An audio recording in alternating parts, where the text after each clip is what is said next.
Pura Luca Vega muling naging sentro ng usapin sa social media matapos lumahok sa isang communion service ng Open Table Metropolitan Community Church. Dahil dito umani siya ng iba't ibang reaksyon mula sa publiko, kabilang dito ang ilang miyembro ng mga grupong Kristiyano at Katoliko. Ayon sa mga larawang ibinahagi ng simbahan online, nakibahagi si Vega sa pagdiriwang at pamamahagi ng communion. Bahagi ito ng kanilang paggunita sa Pride Month. Ipinahayag ng simbahan na ang aktibidad ay sumisimbolo sa pagtanggap at pagbibigay ng espasyo sa LGBTQ+ community. Layunin din itong suportahan ng iba pang sektor na nakararanas ng diskriminasyon. Ayon sa Open Table MCC, ang Eucharist o banal na komunyon ay isang sakramento na bukas para sa lahat. Hindi umano ito limitado batay sa pagkakakilanlan o pinagmulan ng isang tao.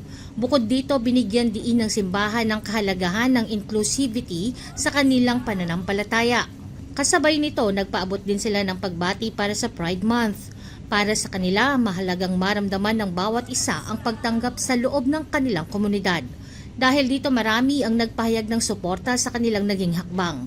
Gayunman, hindi lahat ay sumang-ayon sa isinagawang aktibidad.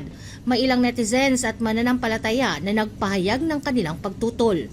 Para sa kanila, sensitibong usapin ang paggamit ng mga simbolo at ritual na may kaugnayan sa komunyon.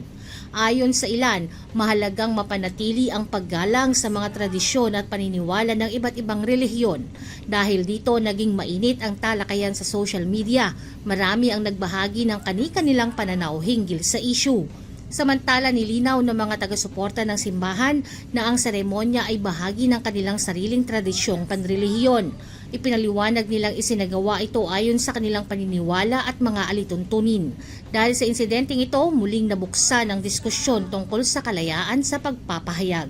Kasabay nito, tinalakay rin ang usapin ng relihiyosong paniniwala at inclusivity. Marami ang nagtatanong kung paano mababalanse ang pagtanggap sa lahat at ang paggalang sa mga sagradong tradisyon.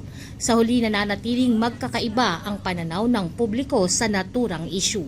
Jovelyn Astrero para sa Balitang Unang Sigaw.